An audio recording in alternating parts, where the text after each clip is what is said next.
कुछ सुविधाएं प्रदान करना, जैसे कि नहाने की सुविधा, कपड़े धोने की सुविधा, कपड़े सुखाने की सुविधा और साफ सुथरे कपड़ों को रखने की सुविधा।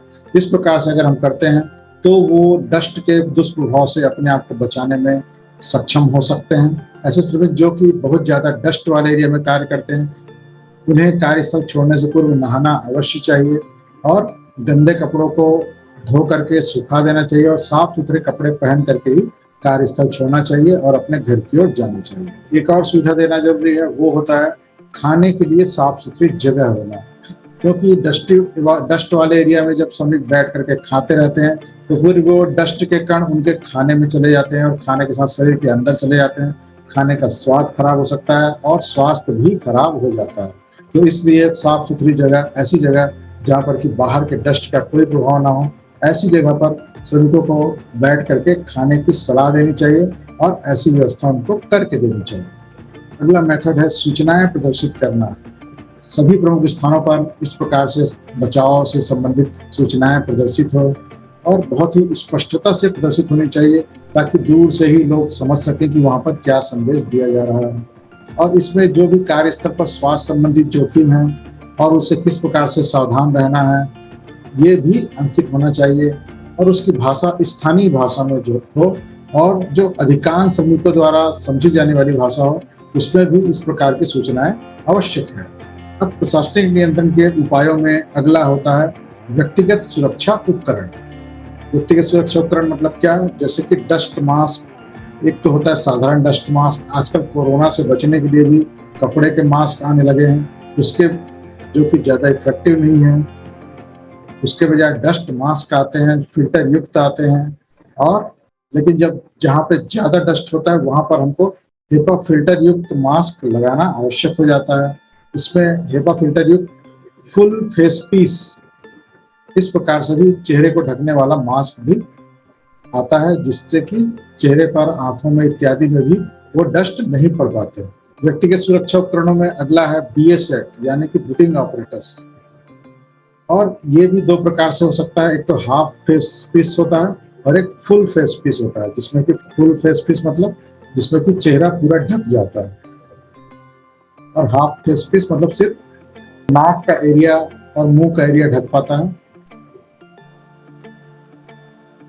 ये कहाँ जरूरत पड़ता है? जहाँ पे डस्ट का वातावरण इतना ज्यादा हो कि थोड़ी सी हवा भी लेना मुश्किल है, या डस्ट से भरा हुआ हो सकता है, रोग कारक हो सकता है, तो फिर ऑक्सीजन सिलेंडर, या कहना चाहिए इस प्रकार से एयर का सिलेंडर लेकर के ब्रीदिंग ऑपरेटर सिलेंडर पीठ में बांध करके वहां पर उस प्रकार के साइट में जाना चाहिए, ताकि स्वास्थ्य की रक्षा की जा सके।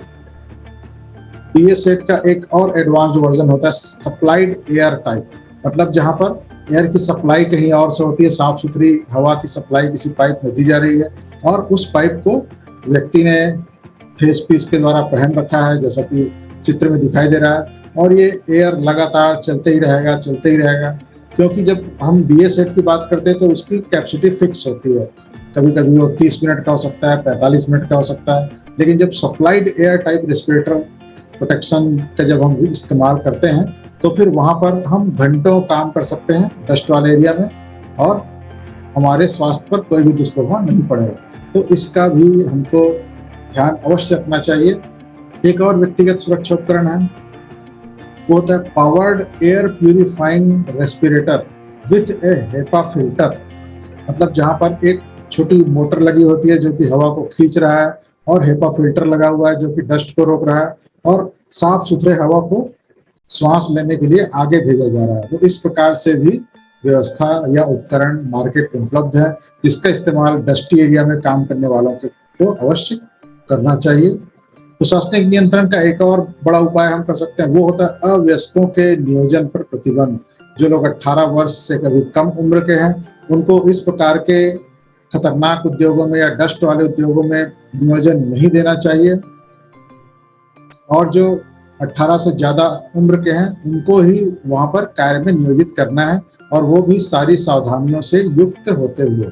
अब इसमें कुछ अपवाद की भी बात कही गई है कि अगर मुख्य कारखाना निरीक्षक को लगता है कि वहां पर इतना खतरा नहीं है या इतना डस्ट नहीं है, तो वो कुछ शर्तों के साथ उस इकाई को या उस पर्टिकुलर जगह के लिए छूट दे सकता है कि आपको यहाँ पर इस प्रकार के उपाय अपनाने की आवश्यकता नहीं है। अब एक और इम्पॉर्टेंट चीज है कि जो सर्टिफाइंग सर्जन है या मेडिकल ऑफिसर है, उसको भी कुछ ड्यूटीज दी हुई है। अगर उनको ये मेडिकल चेकअप के दौरान ये पता चल जाता है कि किसी पर्टिकुलर श्रमिक को सिलिकोसिस के लक्षण दिखाई दे रहे हैं, तो उसको उसकी सूचना तुरंत ही आगे फॉरवर्ड करनी चाहिए। अगर ऐसा करने में सर्टिफाइंग सर्जन या मेडिकल ऑफिसर फेल हो जाते हैं, तो उनको कारखाना अधिनियम की धारा 89(4) के तहत आरोपी बनाया जा सकता है और उनसे जुर्माना वसूला जा सकता है, और इस प्रकार के जुर्माने से एकत्रित किए गए फंड को सिलिकोसिस राहत फंड में दे दिया जाएगा। तो मित्रों, ये रहा प्रशासनिक नियंत्रण। इसके साथ ही हमारा तीनों प्रकार का नियंत्रण, जहाँ भी डस्ट। तो मित्रों, इन सब उपायों को अपना करके आप अपने कार्यस्थल को सिलिकोसिस मुक्त बना सकते हैं। तो मित्रों, ये वीडियो आपको कैसा लगा? अगर ये वीडियो आपको पसंद आया हो तो हमारे YouTube चैनल सेफ्टी गुरुकुल को सब्सक्राइब कर लें, जिसमें इस प्रकार के वीडियो हमेशा अपलोड होते ही रहते हैं। और साथ ही प्ले स्टोर पर हमारा एक ऐप है, वो भी सेफ्टी गुरुकुल के नाम से, उसको भी आप अपने एंड्रॉयड फोन पर अवश्य इंस्टॉल कर लें। उसमें भी बहुत सारे सेफ्टी संबंधी वीडियोस अपलोडेड हैं, और साथ ही बहुत से ऑनलाइन कोर्स भी हैं सेफ्टी से संबंधित, और दूसरे फील्ड के ई बुक भी वहाँ पर है, और बहुत से फ्री में लिटरेचर भी उपलब्ध है, जिसका कि इस्तेमाल हम अपने नॉलेज को बढ़ाने में कर सकते हैं। तो मित्रों, आज के लिए इतना ही। मिलेंगे अगले वीडियो में, तब तक के लिए नमस्ते।